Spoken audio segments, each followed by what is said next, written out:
আজকে আমরা দুই ভাই একটু ঘুরতে বেরিয়েছি কাজের ফাঁকে। তো জায়গাটা সবার খুব চেনা জায়গা, খুব সুন্দর, খুব নামকরা। মা শারদার জন্মস্থান, মা শারদার জন্মস্থানে আমরা এসেছি। এটা হচ্ছে সেই জায়গা মা যেখানে স্নান করতেন। মায়ের ঘাট, এটা মায়ের ঘাট। প্রথমে ঢুকলাম মায়ের ঘাটে থেকে, এবার আমরা আস্তে করে ভেতরের দিকে ঢুকবো। রাস্তা পার করে ওপারে যেতে হবে।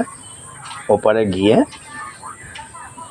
এই বাঁ দিকে চলে যাচ্ছে মায়ের জন্মস্থানের সেই মন্দির, সেখানে আমরা যাচ্ছি। গিয়ে দেখি আবার এই সময় খোলা আছে নাকি। বাহ, আজকে মায়ের গেট খোলা আছে, ভেতরে ঢোকা যাবে। তাহলে এটা হচ্ছে মায়ের মন্দির, জন্মস্থান। খুব ভালো একটা জায়গা, খুব সুন্দর একটা জায়গা মা শারদার জন্মস্থানে। প্রতিদিনই যাতায়াত করা হয় এখান দিয়ে, ঢোকা হয় না কোনো দিনই। তো আজকে ঢুকে গেলাম। আমরা দুই ভাই আছি, আমরা দুই ভাই একসাথে বেরিয়েছি। দাদা আছে, আমি আছি। খুব সুন্দর সাজিয়েছে। আগে এত সুন্দরভাবে সাজানো ছিল না জায়গাটা, এখন তো খুব সুন্দরভাবে সাজিয়েছে। ফটো তোলা নিষেধ, সব জায়গায় নিষেধাজ্ঞা লেখাই আছে, ফটো তোলা নিষিদ্ধ। আমি আবার ভিডিও করছি, বুঝতেই পারছো, খুবই লুকিয়ে করতে হচ্ছে এটা।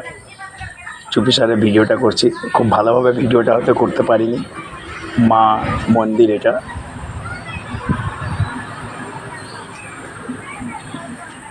যাচ্ছি আমরা মায়ের প্রসাদ যেখান থেকে খাওয়ানো হয় সেই জায়গায়।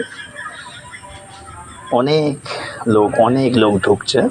আমরা একদম এমন টাইমে ঢুকেছি, সবাই মায়ের দর্শনে ঢুকছে, সবাই গেটের সামনে দিয়ে। আমরা সেই সময় ঢুকছি। তো যাচ্ছি এগিয়ে, যেখানে মায়ের প্রসাদ খাওয়ানো হয় সেই জায়গায়।